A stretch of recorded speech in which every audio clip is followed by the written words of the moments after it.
show. That's right. Welcome and welcome back, folks, to a Notre Dame football causing you depression, even in the summer edition of the Always Irish show. As always, you can find the program on YouTube. Do hit subscribe if you haven't yet. I know you who wouldn't want to subscribe to see such a happy-go-lucky guy talk about football every day. Hit subscribe if you haven't yet. Give the video a thumbs up. Notifications on. That way you're alerted every time bad Notre Dame news drops that ruins your day. You can hear about it here first. Twitter, if it still even works after the changes this weekend, at Always Irish Inc. or just type Always Irish in the search bar. Emails, alwaysirishnd@gmail.com. Audio only. Anywhere you want it, you can get it. Call-in line, 312-900-8815. Call and tell Johnny all the bad stuff about Notre Dame you've heard and seen. Fighting Irish Wire, doody-doo-doot. Type those words in the computer. Notre Dame stories come out. Read all about it. Just like the one I wrote last night about Justin Scott's recruitment and Notre Dame's involvement and how important it was and everything that it represented, big picture. Gotta flush that one down the crapper. So I'll write another article. But go there every day. Read about Notre Dame. It's great. Everybody does a good job. All right. First things first. I now have some out-of-town plans for the 4th of July. So this pleasant Notre Dame video is taking the place of the call-in show. As for Wednesday, we'll see when I get back into town. Maybe if we have to go live and I miss the morning, I'll do it at night. I'll let you know. So, I was at a friendly cookout, friends and family. We're having a good cookout. We're eating ribs. I'm drinking my beer. We're lighting off some works of fire. Then boom. And I don't mean boom from a firework. Boom. My phone starts going off the hook. All right. It just started blowing up. And that tells me one of two things has happened. Number one, somebody I know just dropped dead. Or number two, something stupid with Notre Dame happened. My whole life, every time my phone blows up crazy, somebody's either dead or something stupid happened with Notre Dame. Sure enough, it was number two tonight.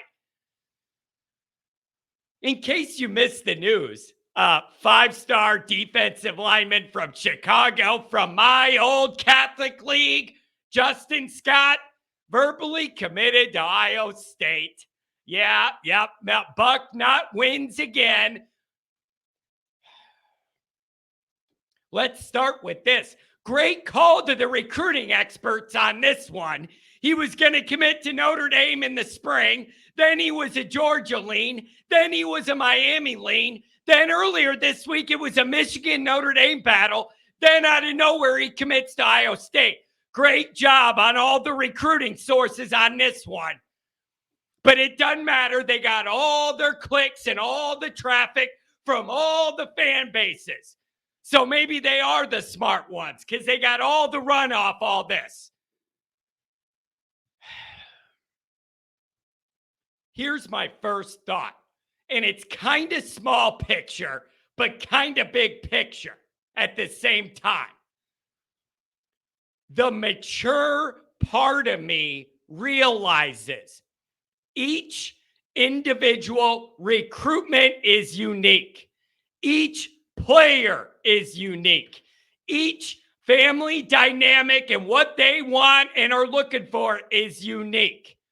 I get all of that. You cannot generalize this stuff in recruiting too much when there's all that individuality involved. That being said, I have to ask you guys this big picture question. If Notre Dame cannot land elite players right down the road who play in a Catholic league perfectly tailored as a pipeline to Notre Dame, if you can't land those guys and they have the grades, they have everything you're looking for, how do you ever expect Notre Dame to close the gap? Think about it. I understand the battles of how hard it is to pull a great guy out of the South that's used to the SEC culture, warm weather, all of that. I get that it's hard to pull those guys out of that environment, get them interested and committed to come to Notre Dame. I understand that. But when you got guys right up the toll road at a Catholic school 2 hours away, it all lines up perfect. If Notre Dame can't get those guys, how do you realistically expect Notre Dame to close the gap and all the whatever? These guys that check all your boxes and that are local, if you're not getting them, you got major freaking problems. I fully realize Freeman's up against a lot of tough issues. Big NIL, bigger than what Notre Dame wants to do. Big NIL, pay for play. And I'm not saying that's what's going on in this case. I don't know that. I'm saying overall, I realize fully that Freeman's up against a lot of tough issues. All of the issues Notre Dame puts on themselves, big NIL deals, pay for play, whatever it is. I get that there's never been a tougher time to recruit to Notre Dame than right now with everything going on and how teams are doing it. I realize that. However, the reason I was okay with Freeman getting this job with no experience is that I felt that what I was losing in 40 years of coaching experience from Kelly, I was going to make up for by having the benefit of Freeman recruiting elitely right away. That was the exchange. And it was a deal I was more than happy and ready to make. Okay? The concern is, if you're not going to get elite recruiting and you have a coach with no experience, where in the hell does that leave you as a Notre Dame fan? I hate bringing it up, but it needs to be said. I was totally fine making that deal, knowing how lazy Kelly was recruiting at Notre Dame. I was happy to make that deal, swap out his experience. But I figured Freeman can recruit elitely enough. He can learn while we're stacking this roster with top-end guys, the kind Kelly never got here. I shouldn't say never, but he didn't get enough here. That was a deal I was happy to make. But if we're not going to get elite recruiting and you have a guy with no experience learning on the job, that causes me some anxiety. That causes me some real anxiety. So where does this all leave you? This class is not over. Things could certainly change. But as we sit and I look at Notre Dame's big recruit board, this class is not up to the standard it has to be at overall. I'm sorry, it's just not. It's just not. Now, as I said on the Saturday night call-in show, which was very fun, by the way, I will never question Freeman's effort in regards to recruiting. However, maybe that effort needs to start being redirected in different areas. Maybe recruiting defense, for instance, because it seems to be an issue. Here's the next step of this. If the Owls, Al Golden and Al Washington, if they are not recruiting at an elite enough clip, they need to be gone after this year. See ya. Beep, beep. See ya. We simply cannot afford them not to be good enough recruiters. And I can't expect Freeman to do everything for everybody himself. So now what's Notre Dame's pivot? That's another complaint I always have. I always complain that Notre Dame never has good plan Bs. We swing and miss at all the top end elite of the elite guys. And we all get excited about the potential of that. Then when it doesn't happen, I'm telling you guys, I could win 80 Super Bowls with the recruits on that Notre Dame finishes second for in my lifetime.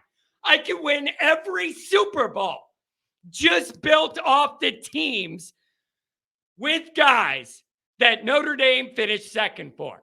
Guys that were very interested in Notre Dame, and there was all this smoke, and then we don't get them.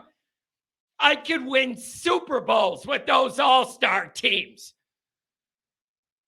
What's Notre Dame's pivot?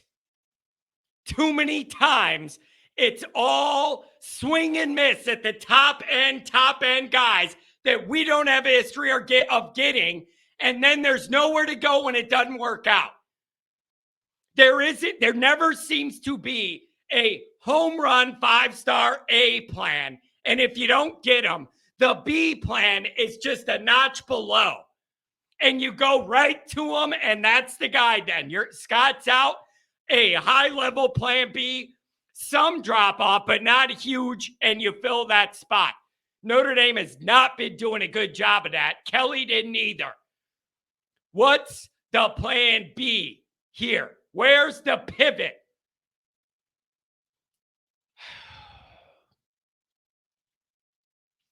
The bottom line is the effort is great. I'm never going to question Marcus Freeman's effort, but I need results. I need results. I need effort and results. Not enough effort and not enough results is not good enough. A lot of effort and not good enough results is also not good enough. It doesn't matter how much I love Freeman's personality and demeanor and how genuine he is and all of that. I need elite recruiting. He got the job to deliver that. So the next question is, where does Notre Dame go from here? What can you do? If you can't land an elite guy right down the road in a Catholic league, basically what should be a feeder program from St. Ignatius, where I used to play a bunch of my high school sports games, onto the Skyway, onto the toll road into South Bend. If you're not going to land those guys, short term, the only thing Notre Dame could do is kick the ever-living shit out of Ohio State, USC, and Clemson. There's nothing else you can do.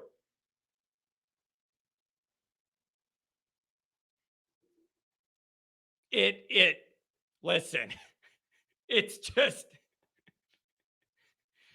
it seems that the recruiting on its own isn't going to be enough. Proving it on the field is about the only thing you have left to change minds, change attention, get people to look at you differently and in a higher light, whatever. There isn't much else you could do. That's good news, though. You have 3 marquee ball games up there to try and change people's mind about you. Kick the shit out of all 3 of those teams and then see where we're at. Happy 4th of July. Everybody relax.